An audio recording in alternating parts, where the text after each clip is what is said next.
Hello! Alors voilà, aujourd'hui j'ai décidé de faire une vidéo pour répondre à une question qu'on m'a beaucoup posée, soit à une séance de dédicace ou sur les réseaux sociaux surtout. La question c'est qu'est-ce que le Camino a changé dans ma vie?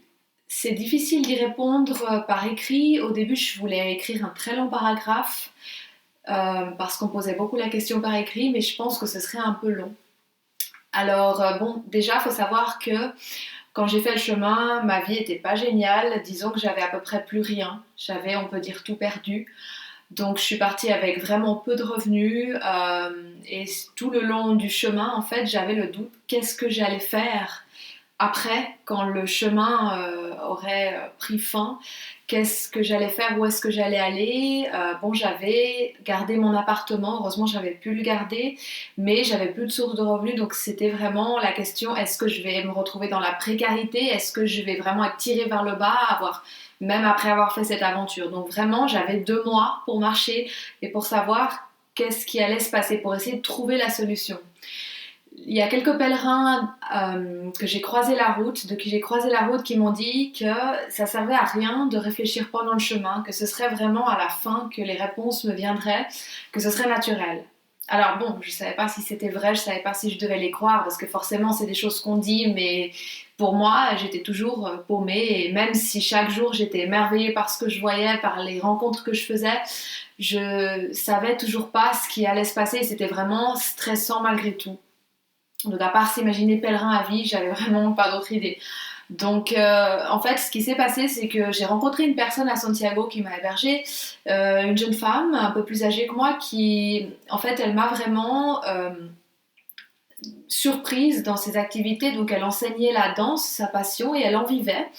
Et donc, bon, elle avait pas, effectivement, elle vivait de peu de choses, mais je me suis dit que vraiment, elle vivait de sa passion. Donc, ça m'a beaucoup impressionnée. Donc, je suis finalement revenue dans ma ville natale qui est Genève.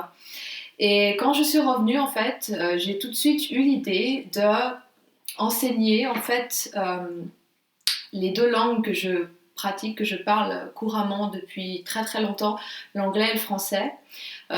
Donc j'avais des notions d'enseignement, mais j'avais jamais vraiment, disons, enseigné. Donc en fait, j'ai commencé à avoir des clients par le biais d'annonces. J'y croyais pas trop, mais finalement, j'avais tellement pas d'autre choix que de trouver comment m'en sortir pour continuer à vivre dans le même endroit et tout ce qui s'ensuit, que finalement bah, j'ai commencé à avoir tellement de clients, j'ai créé une entité, un logo, j'ai fait ma publicité et finalement en quelques mois j'ai retrouvé le même niveau de vie que j'avais avant de partir, donc en étant mon propre patron, en n'ayant aucun contrat, vraiment avec aucune attache.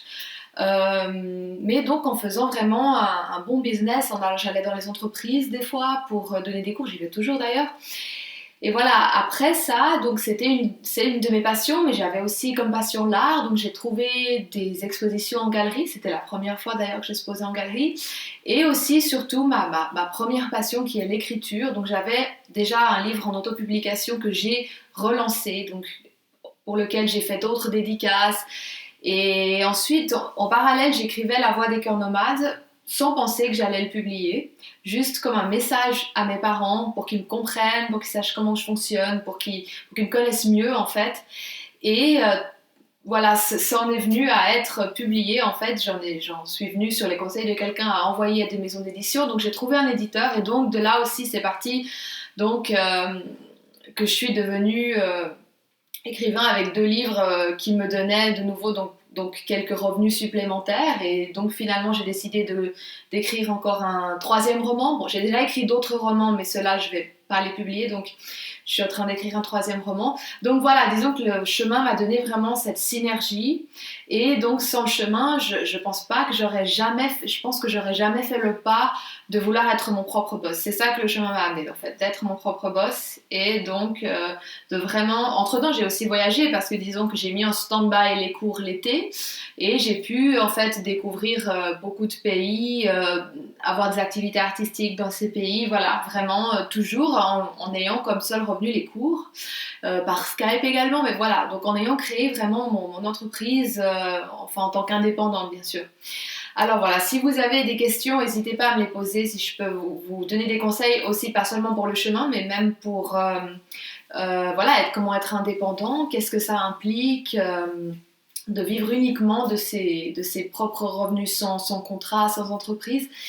Et voilà, donc mon livre, la plupart le connaissent déjà, donc merci à tous ceux qui ont un exemplaire et merci à tous ceux même si vous faites que commenter, merci aussi à ceux qui m'ont donné des conseils eux-mêmes sur le chemin.